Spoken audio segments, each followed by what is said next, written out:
La semana pasada estrenábamos a través del canal de YouTube de Radio Solidaria la primera entrega, la primera parte de esta sección, La vida cristiana práctica. Estamos en este espacio de escuela bíblica. La lección pasada, lección número 7, es cómo lograr una conciencia limpia. Esa fue la primera parte. Mencionábamos que íbamos a dividir ese espacio en dos partes. La primera ya la tenemos. Hoy presentamos la segunda parte. La Biblia tiene mucho que decir sobre la importancia de tener una conciencia limpia. Una conciencia limpia es esencial para tener fe. Pablo habla de manteniendo la fe y buena conciencia. Primera carta de Timoteo, capítulo 1, verso 19. Cuando nuestra conciencia no está limpia, nuestra fe se hace débil, se hace inefectiva. Una conciencia limpia es necesaria para obtener respuesta a nuestras oraciones. Mira lo que dice la primera carta de Juan, capítulo 3, versículo 21 y 22. Amados, si nuestro corazón no nos reprende, confianza tenemos en Dios. Y cualquiera cosa que pidiéramos la recibiremos de Él porque guardamos sus mandamientos y porque hacemos las cosas que son agradables delante de Él. Una conciencia limpia es necesaria para la buena salud. Teniendo una conciencia que siempre nos acusa es como cargar un gran peso todo el tiempo. Una conciencia limpia es necesaria si queremos afrontar, o si queremos formar, mejor dicho, amistades verdaderas. Habrá momentos en que ofenderemos y heriremos a alguien. Si queremos mantener su respeto y amistad, debemos arreglar cuentas con esa persona. Una conciencia limpia es necesaria para un testimonio eficaz. Si has ofendido a alguien y nunca has tratado de arreglarlo con él, te será imposible testificarle en forma efectiva. Lo más importante de todo es que una conciencia limpia es necesaria para disfrutar de una buena comunión con Dios. Debemos estar bien con Dios y debemos estar bien con nuestro prójimo. Aún la más leve acusación de nuestra conciencia va a estorbar en nuestra comunión con el Señor. ¿Cómo funciona la conciencia? Nuestra conciencia es donde Dios expresa su voluntad y su santidad. Allí es donde Dios nos revela su pensar acerca de un asunto. Nuestra conciencia discierne cómo Dios ve las cosas. Una vez que sabemos en nuestra conciencia cuál es la voluntad de Dios sobre cierto asunto, debemos obedecerle. Nuestra conciencia es como una ventana para nuestro espíritu. La luz de Dios brilla a través de esta ventana, llenando nuestro ser interior con su luz, con su verdad.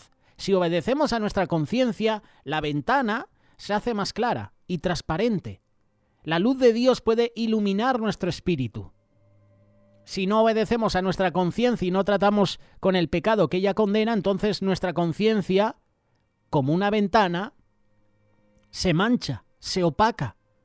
Y a medida que el pecado aumenta, la suciedad y la turbidez aumentan hasta que la luz de Dios penetra muy poco en nuestro espíritu.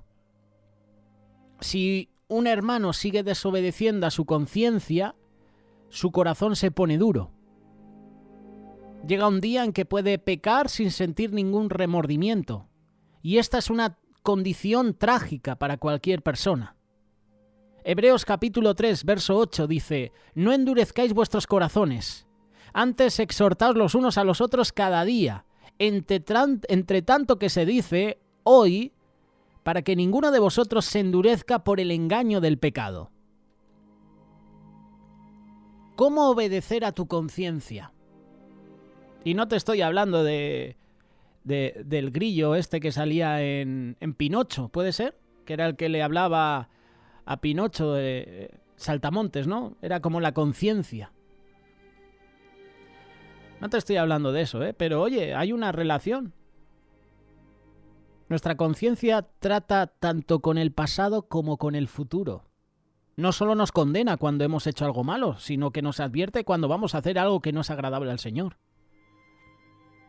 Para obedecer a nuestra conciencia hay que seguir reglas muy sencillas. Si tu conciencia te advierte que el hacer cierta cosa es mala, no lo hagas. Si ya has hecho algo malo, confiésalo de inmediato reclamando tu limpieza por la sangre de Cristo. Cualquier cosa que Dios te dice a través de tu conciencia, hazla. Nada puede tomar el lugar de la obediencia. El Señor insiste en que le obedezcamos. ¿Cómo sabemos qué es bueno y qué es malo a los ojos de Dios? Una forma de saberlo es por lo que dice Dios en su palabra. Cuando la palabra de Dios nos dice que algo está bien, entonces sabemos que está bien. Si su palabra dice que algo es malo, entonces sabes que eso es malo. Por lo general, cuando somos recién convertidos, no sabemos mucho de la Biblia, ¿verdad? Pueden haber muchas cosas en nuestra vida que la Biblia condena, pero si no conocemos la palabra de Dios, no sabemos qué tales cosas son pecados. Entonces, ¿qué podemos hacer? ¿Qué hace el Señor? Él empieza a mostrarnos nuestros pecados, uno por uno. El Señor es bueno con nosotros. No nos revela todos nuestros pecados a la vez. Él sabe que eso no sería alentador para nuestra vida. Por eso nos revela nuestros pecados uno por uno y quiere que tratemos con ellos. Un pecado en nuestra vida, desconocido por nosotros, no impide nuestra comunión con el Señor. Si obedecemos lo que sabemos que es la voluntad de Dios y si renunciamos a lo que sabemos que Él condena, podemos disfrutar de una comunión perfecta con Él. Primera carta de Juan, capítulo 1, verso 7. Si andamos en luz, como Él está en luz, tenemos comunión unos con otros. La sangre de Jesucristo, su Hijo, nos limpia de todo pecado. Andar en luz significa ser obedientes a la luz que recibimos del Señor. Si somos obedientes a esta luz, podemos disfrutar de la comunión con Dios. Y respecto a nuestra comunión con Dios, lo más importante es nuestra actitud hacia su voluntad. Si deseamos obedecer a Dios, podemos tener una comunión perfecta con Él desde el primer día de nuestra vida cristiana. Pueden haber muchos pecados en nuestra vida, pero si son desconocidos para nosotros, están cubiertos por la sangre de Cristo. Por otra parte, desde el momento en que Dios nos revela un pecado en nuestra vida, somos responsables de confesarlo y dejarlo. Porque el que sabe hacer lo bueno y no lo hace, le es contado como pecado. Es decir, que si el Señor me revela un pecado y sé que es malo, y lo omito, estoy cometiendo pecado. Y la palabra dice que la paga del pecado es muerte. Cada día que sigamos haciendo algo que la conciencia condena, es un día fuera de comunión con el Señor. Al tratar con otros creyentes, recordemos que entre los hijos de Dios hay diferentes grados de conocimiento. Algunos creyentes no se dan cuenta de ciertos pecados que otros cristianos consideran graves. No debemos rechazar, no debemos juzgar a aquellos que no saben lo que nosotros sabemos. Más bien debemos orar por ellos y tratar de ayudarlos. Dios no nos rechaza por los pecados de los cuales no somos conscientes. Tampoco debemos rechazar a nuestro hermano por pecados propios que él no conoce.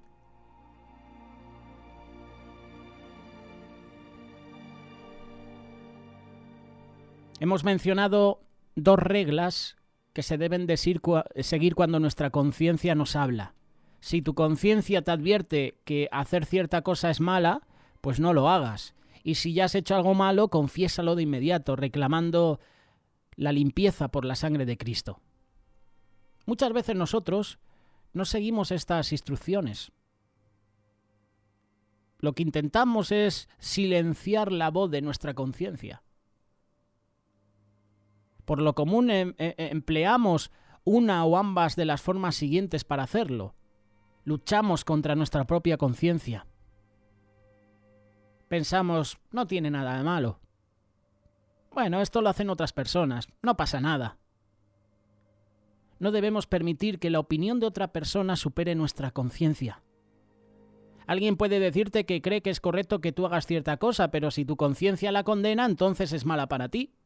Cuando tú creas que algo no es la voluntad de Dios para ti, no debes hacerlo. Todo lo que no proviene de fe, dice la palabra, dice Romanos 14:23, es pecado. Tenemos que comprender que no podemos argumentar con nuestra conciencia. Nuestra conciencia discierne lo que Dios piensa sobre algo. Si la conciencia nos dice que es malo, entonces sí es malo para nosotros. Nunca debemos tratar de silenciar la voz de la conciencia. ¿Por qué? Porque está representando la voluntad de Dios para nosotros. Muchas veces luchamos contra nuestra propia conciencia. Y otra cosa importante, el hacer buenas obras. Tú dirás, ¿cómo el hacer buenas obras? Sí, una segunda forma en la que la persona trata de tranquilizar su conciencia es hacer muchas buenas obras. Aunque no está obedeciendo a Dios, ella piensa que lo está haciendo, que lo que está haciendo es bueno, o quizás mejor que lo que Dios le ha mandado hacer. Puede tratar de silenciar su conciencia dando dinero para la obra de Dios, o ayudando a otros, o haciendo otras cosas buenas. Y esta persona puede estar muy contenta consigo misma y considerar que sus buenas obras son valiosas, pero a los ojos de Dios no tienen ningún valor, si ella es desobediente. La conciencia demanda obediencia absoluta. Ninguna otra cosa puede agradar a Dios. Si somos desobedientes, Dios no mira las buenas obras que hacemos. Eso es así, eso es una realidad. Y muchas veces omitimos esto. Ciertamente el obedecer es mejor que los sacrificios. Primer libro de Samuel, capítulo 15, verso 22. La conciencia demanda absoluta obediencia a Dios. Pero claro, cuando tú quieres obedecer a Dios y cuando tu conciencia te dice de obedecer a Dios, tenemos a un adversario, tenemos a un enemigo. Debemos evitar las acusaciones de Satanás. En la búsqueda por lograr mantener una conciencia limpia, debemos estar conscientes del hecho de que Satanás puede atacar a nuestra conciencia. Lo hace acusándonos, lo hace condenándonos. Satanás mete en nuestra mente pensamientos como estos: ya fallaste otra vez, es lo que siempre haces, eres un fracaso, lo vas a ser siempre, siempre vas a pecar, siempre vas a caer en este pecado. Dios no puede amar a alguien como tú. Esos son los pensamientos que mete Satanás en nuestra mente. Esos ataques pueden debilitarnos de tal manera que apenas podamos enfrentar la vida. Tenemos que saber distinguir entre la condenación de Satanás y la convicción del Espíritu Santo. Las acusaciones de Satanás son continuas. El Espíritu Santo nos alumbra para que podamos ver claramente nuestras faltas. Las acusaciones de Satanás están diseñadas solo para causarnos dolor, para derribarnos. El propósito del Espíritu Santo es el de edificar nuestra vida. Nos muestra los pecados que debemos confesar y abandonar para así andar en los caminos de Dios. Las acusaciones de Satanás nos siguen acosando aun cuando hayamos confesado el pecado. Si la convicción es del Espíritu Santo y hemos confesado ese pecado a Dios, Él nos perdona y el Espíritu Santo ya no continúa hablándonos respecto a ese asunto. A veces Satanás ataca al creyente tratando de hacerle creer que jamás podrá ser perdonado por ciertos pecados cometidos. Creer esto es creer una mentira, eso es un engaño de Satanás. No hay pecado tan grande en el mundo que no pueda ser perdonado. Primera carta de Juan, capítulo 1, verso 7.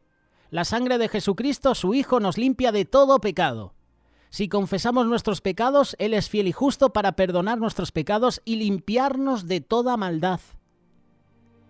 Cuando Dios dice todo, Él quiere decir todo. Con su muerte en la cruz, Jesús pagó por todos nuestros pecados. Si sientes que Satanás te está atacando, resístelo en el nombre del Señor Jesús. Reclama esa victoria del Calvario. Santiago capítulo 4, verso 7 dice: resistid al diablo y huirá de vosotros. Es muy importante que mantengamos una conciencia sensible. Mirad, hermanos, que ninguno de vosotros se endurezca por el engaño del pecado. Hebreos capítulo 3, verso 12 y 13. Es improbable que un creyente pueda vivir entre otras personas largo tiempo sin ofender a alguien. Porque todos ofendemos muchas veces. Santiago capítulo 3, verso 2 lo dice. Sin duda ofenderemos a otros en un momento u otro. ¿Y qué vamos a hacer al respecto? ¿Seremos duros y orgullosos, rehusando admitir que hemos hecho mal, o nos humillaremos y pediremos perdón? Lo que Dios quiere es que nos humillemos, que arreglemos cuentas con los demás. Debemos cultivar la costumbre de disculparnos ante los demás y hacer restitución. Si confesamos nuestros pecados a Dios y arreglamos cuentas con los demás, nuestra conciencia se va a mantener sensible, limpia. Esto es andar en obediencia a Dios. Y es uno de los secretos grandes de la vida victoriosa del apóstol Pablo. Él obedecía a su conciencia. No permitía en su vida ninguna cosa a la cual su conciencia acusaba. Pablo podía decir con honradez: con toda buena conciencia he vivido delante de Dios hasta el día de hoy. Por eso el consejo es: mantén una conciencia limpia cuando andas en obediencia a Dios. Esta es la segunda entrega, la segunda parte. ¿Cómo lograr una conciencia limpia? La respuesta es muy sencilla: obedeciendo la voluntad de Dios. Así de simple. Obedeciendo lo que el Espíritu Santo nos dice. Así se logra una conciencia limpia. Y el Espíritu Santo te va a revelar: oye, tienes que ponerte a cuentas con el hermano.